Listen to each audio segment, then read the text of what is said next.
తరానికి సంబంధించి కానీ అదే సీనియర్ నాయకుల సీనియారిటీ అనేది అవసరం లేకుండా ఒక రాజకీయ పార్టీ నడపడం అంటే అది సరిగ్గా పట్టాల మీద వెళ్తుందా? అంటే ప్రాక్టికల్గా 2 పాయింట్స్ ఉంటుంది.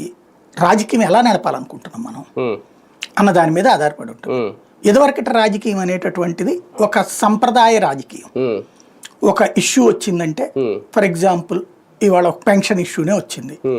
పెన్షన్లో ఇట్లాగా మేము ఒకే దఫా 1000 పెంచాము అని చంద్రబాబు గారు చెప్పారనుకోండి, మేము ఏడాదికి 250 చొప్పున పెంచామంటూ వాళ్ళు ఒక 4 వచ్చి మాట్లాడతారు. ఒకేసారి పెంచి ఆ తర్వాత 5 ఏళ్ళు పెంచకుండా ఉంచారు, అదే మేమైతే ఏడాదికి పెంచుతా ఎప్పటికప్పుడు అప్డేటెడ్ చేసాం అని వాళ్ళు చెప్పుకొస్తారు. ఇది పెద్దరికంగా ఉండే వ్యవహారం. అదే ఇప్పుడు అట్లాంటి రాజకీయాన్ని ప్రజలు యాక్సెప్ట్ చేస్తున్నారా? ప్రజలు యాక్సెప్ట్ చేస్తున్నటువంటిది అయితే కనుక అదే రాజకీయం సాగుతుంది. అలా కాకుండా దూకుడు పేరుతో దూషణ, లేకపోతే దౌర్జన్యం, లేదంటే ప్రతీకార రాజకీయం, ఈ రక్తం మరుగుతున్నటువంటి వ్యవస్థ ఇప్పుడు ఓ రకంగా రాజకీయాలు. దీనికి సీనియర్లు పనికిరారు.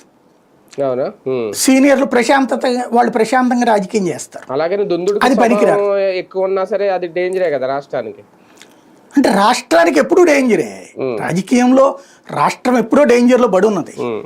ఇప్పుడు ప్రస్తుతం ఆ రాజకీయం కరెక్టా కాదా అనేటటువంటి దాని గురించి జడ్జ్ చేయడం కూడా దాన్ని, ఎందుకంటే ప్రజలు జడ్జి చేస్తున్నప్పుడు మీరు నేనేం మాట్లాడతాం దాంట్లో.